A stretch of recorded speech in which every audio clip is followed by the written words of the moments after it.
नमस्कार, welcome back to Disha agriculture academy. और इस वीडियो में हम जो डिस्कस करने वाले हैं कुछ important questions best land and water shade management के बहुत ज़्यादा इंपॉर्टेंट क्वेश्चंस आपके बीच में लेके आए हैं। तो वीडियो वाइज बहुत ज़्यादा इंपॉर्टेंट है, आप सभी लोग एंड तक वीडियो पर बने रहना। प्रश्न है कि बाल्मी WALMI यानी जो बाल्मी है इसका मुख्यालय कहाँ पे है? महाराष्ट्र, आगरा, हैदराबाद या फिर Jodhpur? So guys right answer हो जाएगा महाराष्ट्र। इसका पूरा नाम हम लोग देखेंगे। पूरा नाम क्या होता है? Water and land management institute, यानी जो बाल्मी है इसका पूरा नाम क्या है? Water and land management institute. Again आप सुनिएगा, बाल्मी का पूरा नाम water and land management institute. और इसका हेड क्वार्टर कहाँ पे है? तो महाराष्ट्र में है। Moving forward, question number 2। अगला प्रश्न आपके सामने है कि केंद्रीय मृदा लवणता अनुसंधान संस्थान, जिसको इंग्लिश में बोलते हैं central soil sanitary research institute, इसका जो मुख्यालय कहाँ पे? तो इसका राइट आंसर होगा करनाल। केंद्रीय मृदा लवणता अनुसंधान संस्थान, इसका मुख्यालय कहाँ पे? करनाल में है। ध्यान रखिएगा, जो भोपाल की बात करी जाएगी तो यहाँ पे क्या है? यहाँ पे Indian institute of soil science, ठीक है ना। Indian institute of soil science कहाँ पे है? भोपाल, मध्य प्रदेश में।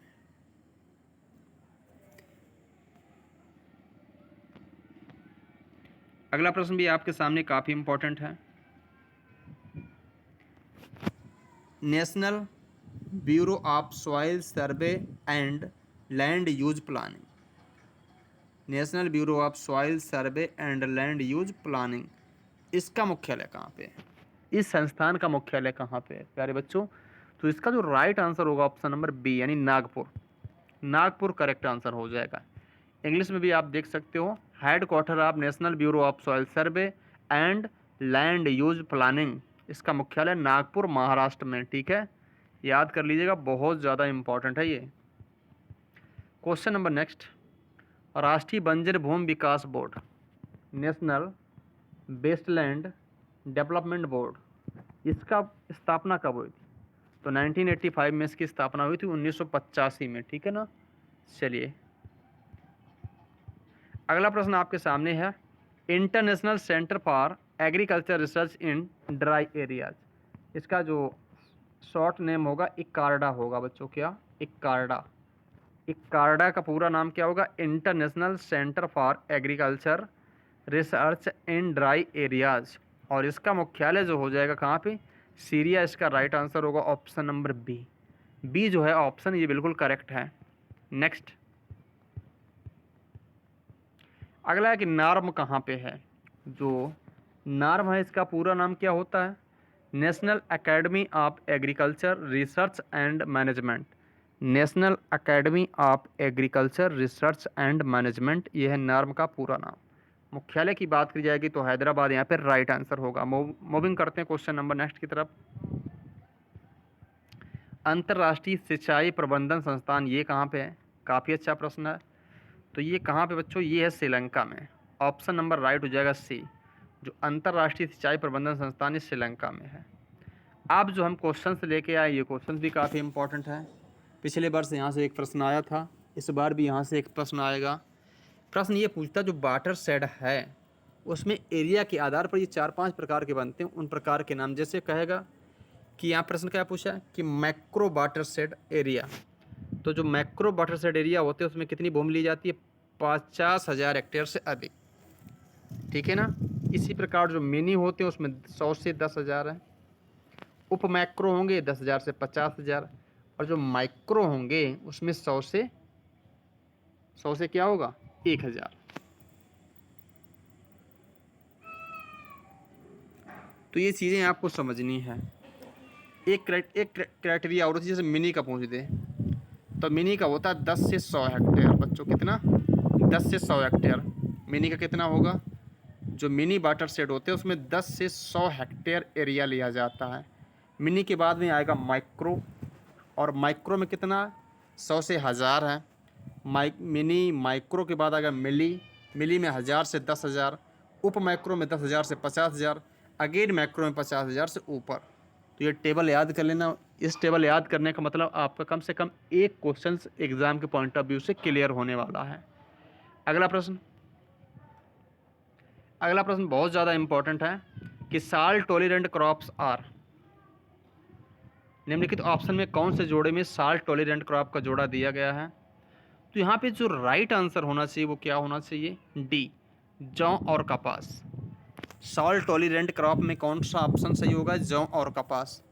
ध्यान रहे आपको, जो हाई सॉल्ट टॉलरेंट क्रॉप होती है वो कौन कौन सी होती हैं, जौ, कपास, चुकंदर, सरसों, तंबाकू, ये सारी फसलें हाई सॉल्ट टॉलरेंट क्रॉप की कैटेगरी में आती हैं, ध्यान रखिएगा। अगला प्रश्न है कि sodic soil are characterized by, तो मैंने पहले ही बताया था जो सोडिक सॉइल होंगी उसमें क्या होगा, उच्च विनिमय सोडियम होगा और पीएच मान भी कैसा होगा, उच्च होगा, यानी ऑप्शन नंबर डी करेक्ट होगा। अब जो सोडिक क्षारीय मृदा होती हैं, ध्यान करिएगा, क्षारीय मृदा में देखो ईएसपी कितना होता है, 15% से अधिक होगा, पीएच कितना होगा, 8.5 से अधिक होगा, है ना, सार कितना होगा, ये भी 13 से अधिक होगा।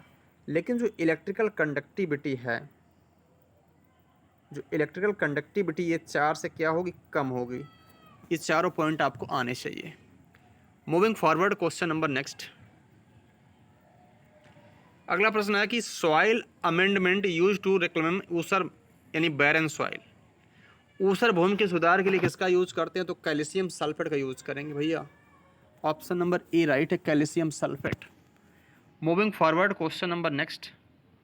और आपको आने चाहिए छोटे छोटे प्रश्न कि जो कैल्शियम सल्फेट इसमें कितना परसेंट क्या होता है, तो कैल्शियम 29.2% एंड 180.6%, यानी 18.6% क्या सल्फर।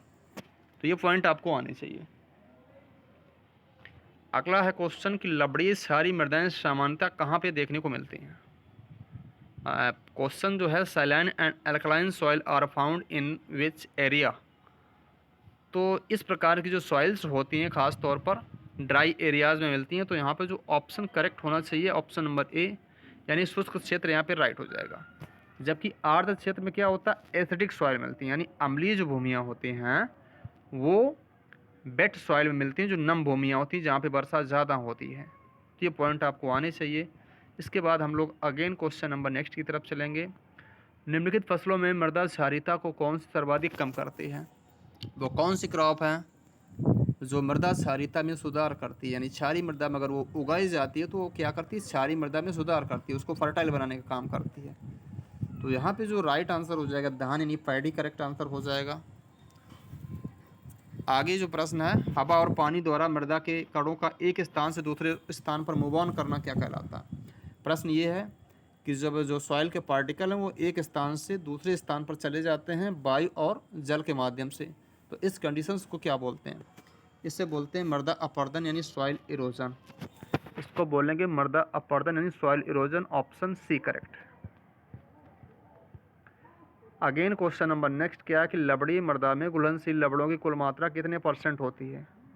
जो सैलाइन सॉइल है उसमें सॉल्युबल साल्ट की मात्रा टोटल कितनी होती है, तो यहाँ पे 0.1 से 0.2%, यानी बी ऑप्शन करेक्ट है। 0.1 से 0.2% करेक्ट है। क्वेश्चन नंबर नेक्स्ट है क्षार रोधी फसल है, तो जो क्षार रोधी फसल होती है वो लोबिया यहाँ पे करेक्ट है, काउपी करेक्ट हो जाएगा। और अगला प्रश्न कि लाल मृदाएं जो हैं वो किस स्टेट में देखने को मिलती हैं ज़्यादा, तो जो रेड सॉइल्स होती हैं मेनली कहाँ पे देखने को मिलती हैं ज़्यादा, तो तमिलनाडु करेक्ट हो जाएगा।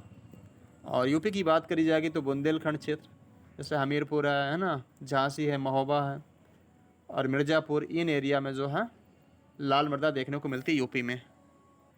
अगेन क्वेश्चन नंबर नेक्स्ट है, आपके सामने खाली स्थान दिया गया है, use for the reclamation of alkaline soil, क्षारीय मृदा के सुधार के लिए किसका यूज़ करेंगे, तो अभी मैंने बताया था कैल्शियम सल्फेट, यानी डी ऑप्शन करेक्ट हो जाएगा। नेक्स्ट क्वेश्चन है कि peat soil are generally characterized by, यानी जो पीट मृदा होती हैं उसके बेसिकली करेक्टर क्या होते हैं, तो ये काली भी होंगी, भारी भी होंगी और एसिडिक नेचर की होती हैं। तो काली, भारी और अम्लीय जो भूमि होती है उसको बोलते हैं पीट सॉइल। पहाड़ी मृदाएँ साधारणतया होती हैं।